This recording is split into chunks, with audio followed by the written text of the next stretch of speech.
For 5 years, and now back home. What's the story behind it being called the Isle of Dogs? There's a few, but yeah. One is that Henry VIII used to keep his hunting dogs, but there's no conclusion of that idea behind it. So Emily, tell me about growing up on the Isle of Dogs and what your childhood was like. It was great actually. We really enjoyed it. We obviously don't know anything else to compare it to, but at the time it wasn't the most desirable area in London, but it's when my parents could afford a decent sized house and it was right on the river. And we went to school in central London, so we used to get the tube home to Westminster when we were in sort of secondary school age, so which a lot of people find quite interesting that at sort of 11, 12 we're going on the tube on our own right up to town. But we went to a great school and had some great experiences there, and we really enjoyed the area and living by the river and all the open space. Do you still live on the Isle of Dogs? I do, yes. I live right down the bottom, so just opposite Greenwich. And I'm currently on maternity leave, so I'm spending a lot of my time locally in the area, which is quite nice because when I was at work, you kind of don't see the day-to-day side of where you live. So you've got a baby now? Baby, yes. Yeah, Henry's 6 months old. And he's not with us at the moment. He's been looked after by his grandma, but we come into Canary Wharf a couple of times a week actually, and lots of times meet up here, and there's lots of baby classes. What you're saying is two women with cans walking past. Yeah. Well, I do a lot of walking with Henry actually. I walk quite along all of these paths quite a lot, and I found it a good way for me to sort of get back into shape and get fit after having a baby, and he enjoys kind of being out in the buggy and the fresh air. Oh, this is magnificent. So we've now emerged onto the north side of the Thames. And actually, if we turn to look back to the west, we can see the Shard, which seems, from this angle, completely isolated. It's so much taller than many of the other buildings around it. You see the edge of the wheel as well along the line. And this is where the curve in the river is really extreme. So is that Rawhide over there? Rawhide. And then on this side is Wapping, goes all the way around, and the old factories and old warehouses.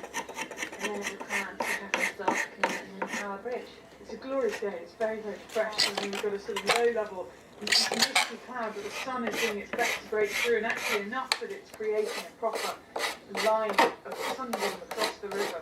It's relatively choppy just here. Yeah. So Grace, what about you?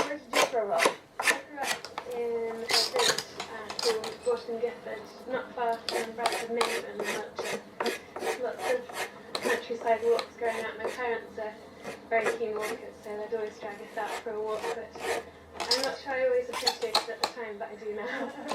Did they worry when you moved to London that you wouldn't be able to walk as much? I don't know. I think, so where I am, I live right next to the Olympic Park and Victoria Park. There's a lot of open green spaces to walk in. I really like running, so I can run around there a lot.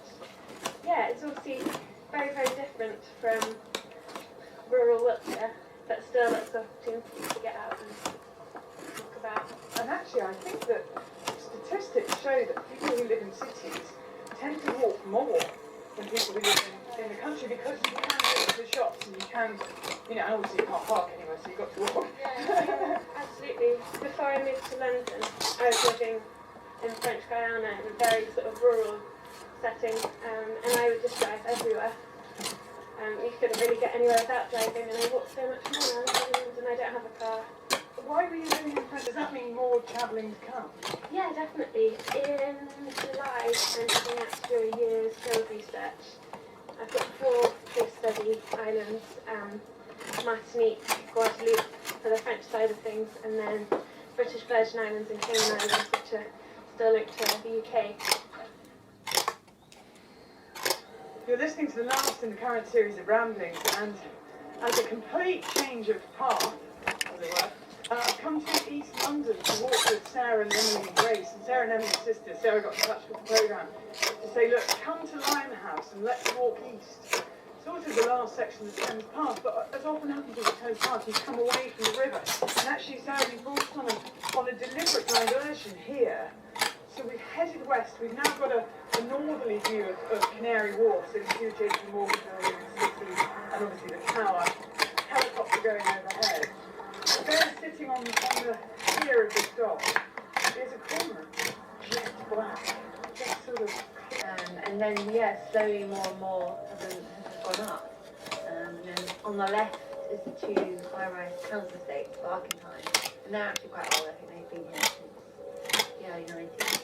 And then more and more flats are just going up in between us and Canary Wharf.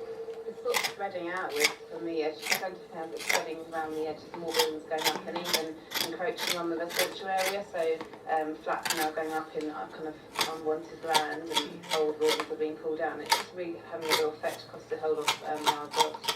Because the whole area was flooded in the 18th century, wasn't it? And rescued by Dutch. It was all marshes. Yeah, you used to get in marshes. And that was the beginning of when they put West India Dock and East India Dock. Because the Port of London Dock couldn't really cope with all the trade coming in. I was going to do it, I was just waiting, just sort of waving the edges of them like somebody airing their armpits, just get that with There's a cormorant in London. I like a performer. Now for my next trick. Shoot it. Sarah, you work at the Tate, don't you? I do, yeah. I do, innit? So did you study history of art? I did history of art and fine arts. It was at that department, huge kind of trenches around the outside of it. We do a sort of audio guide about everything, and that takes you around and points it out. And I think that's maybe where the word pub used to come from, taking a good mill bank. Nice. Yeah.